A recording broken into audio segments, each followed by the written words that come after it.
E nós seguimos falando sobre esse assunto agora com o especialista em Direito do Trabalho, Aloísio Costa Júnior, a quem agradeço a participação nesta manhã. Professor, bem-vindo, bom dia. Bom dia, Lívia, obrigado, é um prazer falar com todos. Nós estamos caminhando para ter a quantidade necessária de assinaturas nessa PEC para que ela tramite no Congresso Nacional. E nós falávamos mais cedo com a Dora Kramer, nossa analista, e como se trata de uma proposta de apelo popular muito grande e com bons argumentos, tanto de quem é contra como de quem é a favor, muito possivelmente ela deve ser discutida sim no Congresso Nacional. Eu queria uma análise técnica, professor, sobre a viabilidade e possibilidade disso acontecer, dessa mudança na jornada de trabalho e quais seriam as consequências, na sua opinião. Bom, Lívia, primeiro precisamos destacar que o processo legislativo ele é relativamente complexo. Das emendas constitucionais, é necessário, para ser apresentado o projeto, precisa de como dito na reportagem, precisa da assinatura de pelo menos 1/3 dos membros da Câmara ou do Senado, ou seja, 171 deputados ou 27 senadores. Ele vai passar por todo o processo de discussão no Congresso, tanto no Senado como na Câmara, e precisa ser aprovado em 2 turnos, nas 2 casas, por pelo menos 3/5 do total de membros de cada casa. Então, a aprovação ela não é por si só algo simples, né? Precisa passar por todo esse processo e por toda essa aprovação.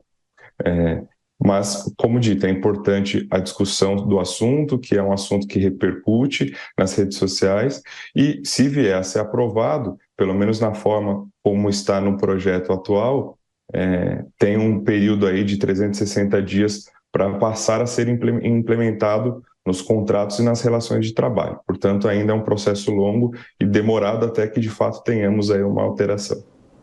Professor, muita gente que é contra diz que vai gerar desemprego. Muita gente que é a favor diz que essa é uma tendência da evolução das relações de trabalho. É possível comprar uma das 2 versões? Todo mundo está certo? Ninguém tem razão? Não, todos têm a sua razão por conta dos efeitos naturais que esse tipo de mudança acarretaria, né? Não só do ponto de vista jurídico, como também econômico. De fato, existe um custo envolvido que naturalmente seria absorvido pelos empregadores, porque a redução da jornada de trabalho para se manter uma produção nos padrões atuais ou uma oferta de serviços, isso demandaria a contratação de mais pessoas, o que é o objetivo da mudança, não é? Fomentar a criação de novos postos de trabalho. Mas isso acaba tendo, normalmente tem, um custo maior para o empregador.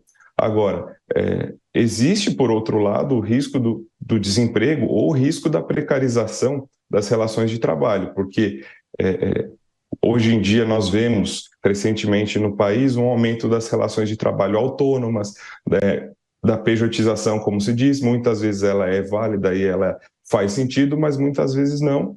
E o autônomo, o PJ, ele não tem limitação de horário, ele não tem uma jornada de trabalho definida em lei. E acaba que para a empresa, né, para o empregador, muitas vezes o recorrer a esse tipo de forma de contratação acaba sendo mais vantajoso economicamente. Então, essa discussão, para que não gere os efeitos ruins que se imagina que podem acontecer, tanto econômicos para as empresas como para os empregados, tem que passar por um processo de discussão no Congresso com a sociedade para entender que tipo de contrapartidas e que tipo de medidas poderão ser adotadas para evitar esses problemas. Vilela? Professor, bom dia. Professor, uma ideia, uma proposta como essa, que venha flexibilizar ou alterar a forma da jornada de trabalho, da divisão de trabalho ao longo da semana, ela pode ensejar outras mudanças na organização do trabalho, na CLT, na legislação trabalhista, algumas delas até que venham, por outro lado, a flexibilizar direitos dos trabalhadores, talvez a modernizar um pouco as relações de trabalho? Como eu disse, podem ser negociadas e discutidas e aprovadas, não diria contrapartidas de perdas de direitos, mas de fato de flexibilização que em muitos setores e para muitos tipos de relações hoje em dia é razoável e necessária, né? Eu mencionei os autônomos como um ponto a ser olhado.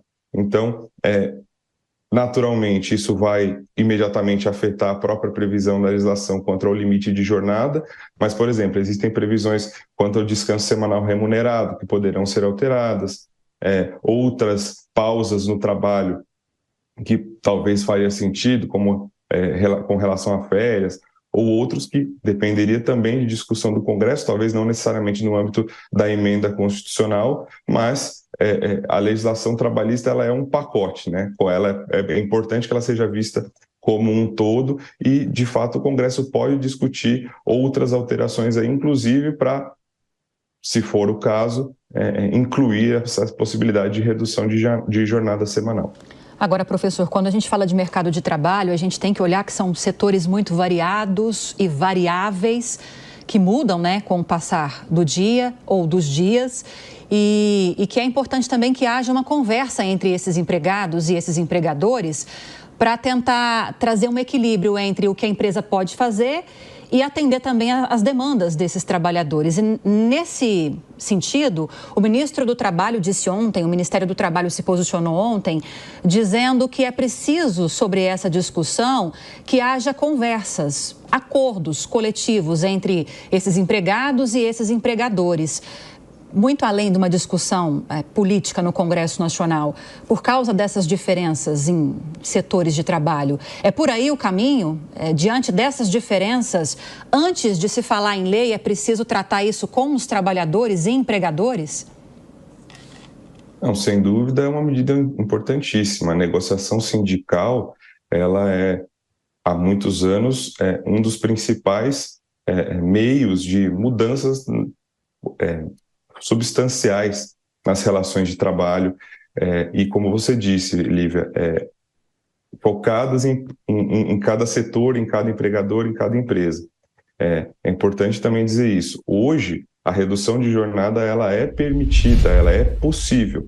A lei autoriza que haja negociações coletivas, né, que visem a essa mudança, a essa redução de jornada, mas depende do trabalho dos sindicatos, tanto de empregados como de empregadores. Sem dúvida, uma atuação forte dos sindicatos, uma negociação focada nos setores, nas possibilidades de cada setor, de cada empregador, seria uma medida que poderia já ser adotada e talvez mais eficaz nesse sentido e efetiva nos pontos importantes aqui. Bom, nós conversamos com o professor Aloysio Costa Júnior, especialista em Direito do Trabalho. Professor, muito obrigado pela entrevista. Até a próxima. Obrigado, Rafael. Foi um prazer. Até a próxima.